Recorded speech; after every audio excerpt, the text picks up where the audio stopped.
All right, well, we're here with Ron Coffman, who served in the Army during the Vietnam War. I'm going to ask him some questions, learn a little bit more about his service. Ron, can you talk a little bit about your life before you joined the Army? Mm-hmm. Well, I grew up in a small town in Wisconsin. Was in high school and was a popular guy. I was freshman class president, senior class president, elected prom king. I was an athlete, so I was in good shape, and I knew I was going to go in the service. I wasn't college material because I was a straight C student pretty much, and they kept telling me I wasn't college material, so I wanted to drive a bulldozer for the rest of my life, and so a good place to get trained is to go into service. And so I volunteered, joined the service right after deer hunting, because that's very important in Wisconsin to go to deer hunting, and joined the Army and went to basic training, Fort Campbell, Kentucky, and then Fort Leonard Wood, Missouri for training there. Okay, so how did you end up in Vietnam? How'd that transpire? I volunteered in basic training, and that was raging when I was getting trained, so I knew lots of soldiers needed to go out there. We were always told in basic training that we are hunks of meat, and that was our job, to be hunks of meat and cannon fodder, and I'm going to go there. So I volunteered, get it over with, let's see what happens. All right. You have a fascinating story about how you ended up in your day-to-day job there in Vietnam. Can you maybe tell our viewers a little bit about that? Sure. I was trained in Fort Leonard Wood, Missouri in heavy construction equipment maintenance. What I really wanted to do is drive the equipment, but it was the middle of March and it was freezing in Missouri, and inside was the maintenance area to get trained. So that sounded pretty good, and I could learn to drive the equipment once I got to my next engineering unit. And so I volunteered for Vietnam, was sent to Vietnam, got there on May 5, 1968, and sent to a light maintenance unit which had jeeps and trucks. It didn't have bulldozers and cranes. And so when I got there, they put me in the motor pool to do jeeps and trucks and forklifts, and I didn't know anything about that. So they kicked me out of there, and they put me in generators, and I didn't know anything about electricity or generators, so they kicked me out of there, and they put me in woodworking, and I couldn't do woodworking, and so they put me in metals and welding, and I had no idea what was going on there. Now I was getting scared because there's no place for me here. So I screwed up my courage, and I went and saw the company commander and said, "Sir, there's got to be something I can do here." And he said, "Follow me."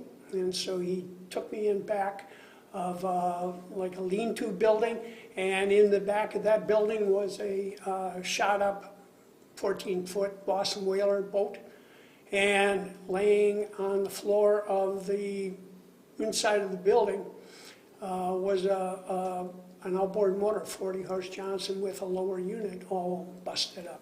He said, "Do you know anything about outboard motors?" And I said, "No, sir, but I can learn." He said, "Good, you're our outboard motor mechanic.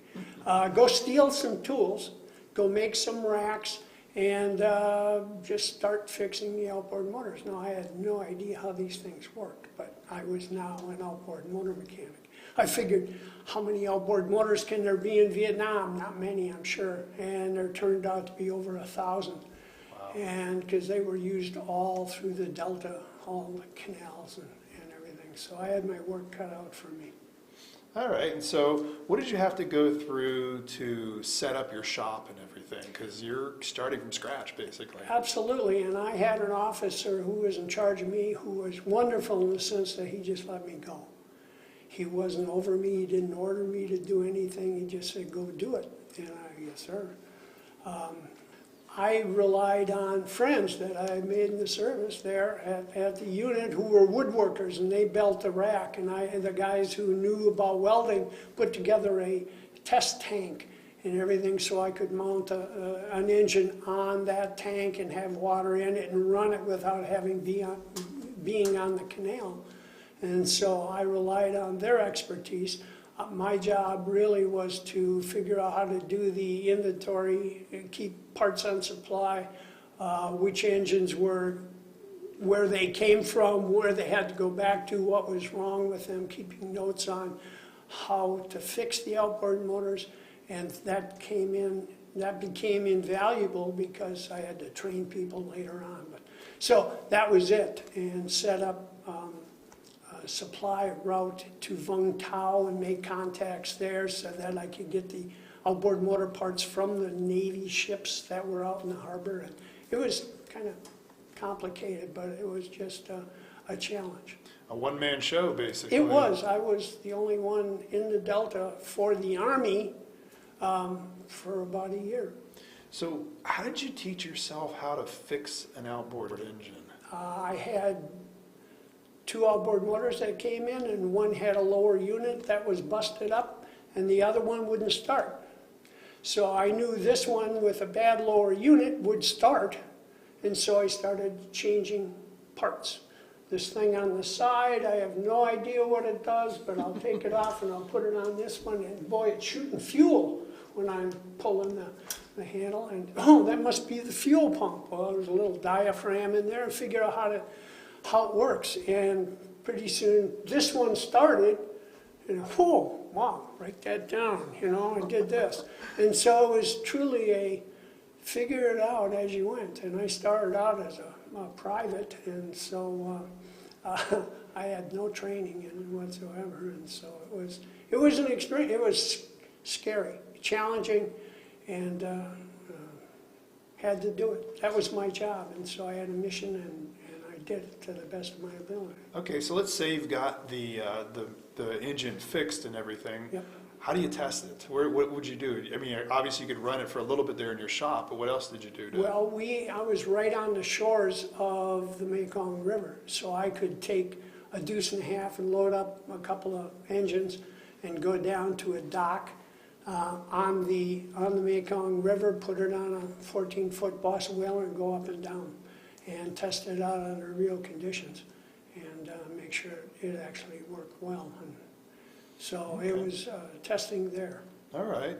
So maybe talk a little bit about some of the dangers. I mean, because this sounds kind of dangerous to me. What's some of the dangers you face there in Vietnam? The interesting thing is that they didn't tell me that I wouldn't just stay in my shop and they'd bring outboard motors to me. It was very difficult for soldiers, mostly Green Beret, but we also had MACV advisors that had 5-man outposts in the middle of nowhere. Mm-hmm. And you had like a half a company of National Guard, Vietnamese National Guard, that sort of thing, guarding the camp and did operations out of there. So the Special Forces A camps had 1 or 2 boats. And so it was much easier for me to go out there in the field to fix them there on their canals or the rivers, and than it was for them to load up an engine that didn't work, put it on a helicopter, get it to my shop, me fix it, test it, get it back on a helicopter, get it out there. So I'll go out there and spend a week in an area and just go to each camp and make sure all the engines are working. So what was that like, being out in the Special Forces A camp?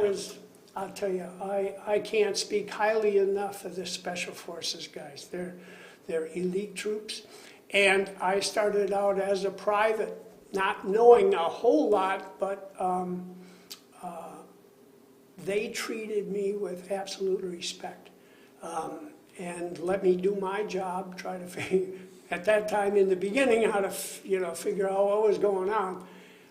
But they treated me like one of the team, and I tried to fit in as best I could. I pulled guard duty at times. I just tried to help them out in any way that I could. So they're marvelous, marvelous soldiers. But we had dangers in the fact that you're flying all over the Delta, and I hope the mechanics who were working on the helicopters and the planes knew more about their fixing the planes and outboard planes and helicopters than I did about fixing outboard motors. I'm floating down the canals, dead in the water, standing up, working on the boat. And in all honesty, I expected to get shot at any time. I was scared, but you kind of put that out of your mind. You just accept it because there's nothing you can do. You've got your job to do, and you have no protection. You have nothing. And it turns out, I guess I was a low-value target because nobody ever did that. We had booby traps. The boats and the motor were always outside the wire and on a canal, so anybody could come in, Viet Cong, and attach a grenade, things like that to the boats. So every time I went out, I had to check over the boat and the engine to make sure that it wasn't booby trapped. Wow. And hold your breath and go out, because I'm a mechanic. I'm not infantry. I'm not EOD. I'm not anything. But you had snipers. You had, at night, we had some mortar attacks, and I was in 2 firefights in a camp, and so there are dangers all over the place. Snakes, leeches, malaria, Right. You name it. Kids throwing a grenade in your truck as you were driving down the road. Just so many dangers in Vietnam. There was no front lines, back lines. Everything is, you're out in the open. And you're eating at a restaurant and somebody throws a grenade in. It didn't happen to me, but it's happened to other people. I taught school. I taught Catholic students how to listen to American speech. I didn't teach English, but I taught American English. And so they got used to listening to Americans talk, and it would be easier for them to get a job. Well, that went on for a few months until another couple of students that are teachers on the other side of Canto got shot and killed in front of the class by the Viet Cong coming in and just taking them out in front of the class. It could have been me, but Right, it wasn't. yeah. So it's just a matter of, you're lucky. Lots of dangers. A lot of dangers, drowning in the boats. You're always wearing boots and fatigues, and never wore a life preserver. And stupid, but I never had one. So, So if you don't mind, what was probably, looking back, the most frightening moment of your time there? I know when it was. I had landed at a camp called Sadek on the Mekong. And my usual method of going there was seeing the camp commander, who is usually a major, and I asked him for a situation. What's the status? Where do I go if we get hit? Where do you want me on the perimeter? What do you want me to do? What's our escape routes? What's our call sign for the radios? On guard duty, where would you like me to go? All things like that. And are we gonna get hit? What's the status? And so he told me the report, and I went. It was late in the afternoon, and so I went to write a letter, and sitting on a bunk writing a letter to my future wife, and all of a sudden there was these explosions that it was just a rumbling, and it was so loud the maps were falling off the wall, and the locker was bouncing. And so I knew it was a B-52 run, and they made a mistake, and they're dropping it right on us because the concussion hurt my ears. And so I grabbed my weapon, grabbed my bandoliers of ammo, and I was heading for my position, knowing full well in the next 10 seconds, I'm gonna die. I knew it. And the major caught me going through the main area of the camp, and whoa, whoa, whoa, he said, that's a B-52 run, and it's 3 miles away, and it's hurting my ears, and that it wasn't. He forgot to tell me about that. So I was terrified, but I did what I had to do, what I was assigned to do, and scared to death. I knew I was going to die, and it didn't happen. Wow, wow, that's great. Yeah. That's incredible. Since most people not get a chance to visit Vietnam, maybe give us your impression of the country. What was it like? I mean, what was the terrain, the climate, the people, that kind of stuff? It was hot. I remember when I flew in May, I got in about 2:30 in the morning, Thompson Nude Air Base near Saigon. And they opened the doors and you stood at the door and that blast of heat hit you at 2 in the morning going, oh my God. My first thought was, how am I going to make it during the day if I can't handle the heat right now? It's incredibly hot. And secondly, there was a smell that was diesel fuel, airplane fuel, exhaust, and burning human waste. And that's an ever-present smell. The countryside, I never got up north where the mountains are, and they're supposedly beautiful. I've seen pictures. It's beautiful. My area down in the Delta was all rice paddies. Flat, wet. My feet were always wet. People working with muskox, doing the rice paddies and going on many canals and rivers. It's a beautiful country. The culture is different. You see things that you don't see in the United States. Like men, typically, they often walk down the street holding hands as they're walking down the street. Well, to a guy from Wisconsin, a kid from Wisconsin, that's sort of new. But the real lasting thing was the beautiful people. I have 2 quick stories. My mama son was just marvelous. Her name is Kim. And she took care of me. She polished my boots and did my laundry, and we paid her for this. But I mean, she was so nice. Every day she was there. And one day I had an all-night detail, and I came back and I undressed and went to the shower. And I came back and I was putting on my civilian clothes, and my wallet was gone. Oh, man. So I went to see Kim, and I said, Kim, hey, did you see my wallet? And she grabbed me by the, clothes, and she came in, and she closed the door, and she said, you crazy GI, you stupid, you stupid. So she went behind my locker, underneath towels and things, and she grabbed my wallet and gave it back to me. She said, the GIs will steal that from you, you gotta think. So she was marvelous. Also, I'm getting ready to leave for my last half a year. So I stayed in Vietnam for a year and a half. And I'm getting ready to leave, and I was getting a present for my wife, and it was one of the Vietnamese dresses that are slit in the side, and you wear silk pants, and they're beautiful. And so I was getting her a one from a tailor that had been recommended to me by Kim. And so I was getting close to getting ready to go, and I kept going there saying, I'm leaving in a week, oh, it'll be ready, it'll be ready.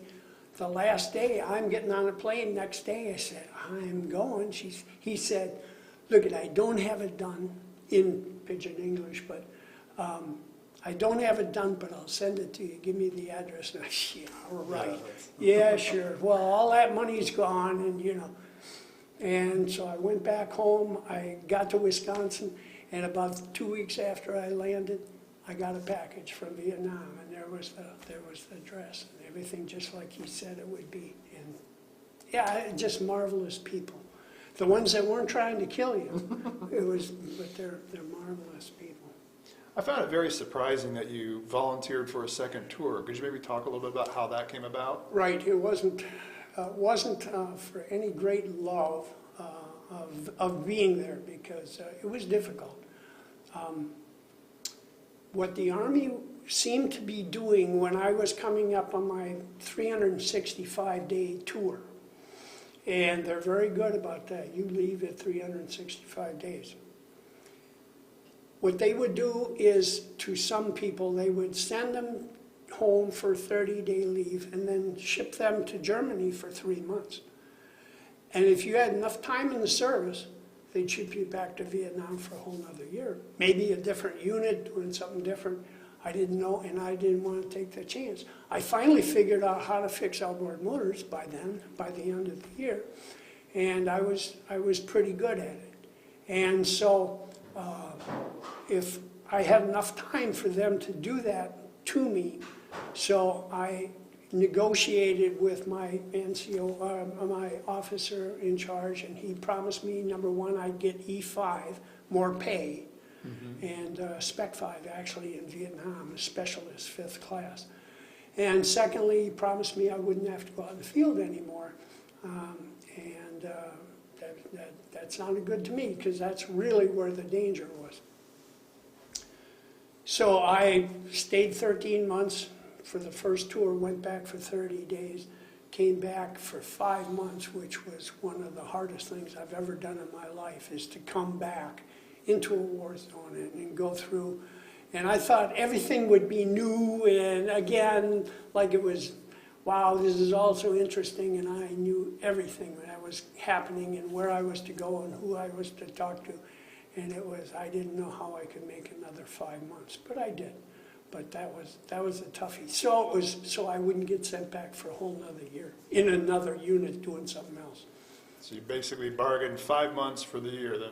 Correct. Okay. Correct. And I still had 11 and a half months in the service, and then they shipped me to Alabama. And I was finally at an engineering unit where they had bulldozers and cranes and earth movers, but I had too much rank and I couldn't drive anything. Oh. So I just told them what to do.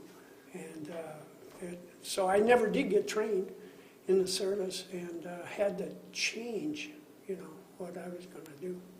Yeah, it's pretty amazing to go there and, you know, create a new MOS, basically, outboard engine mechanic. Well, it's funny. I was not authorized in the company. We had a change of command ceremony for a battalion, and the battalion commander, who was a full bird colonel, came through for the inspection. I'm standing there with my outboard motors, and he said, "Who the heck is this guy?"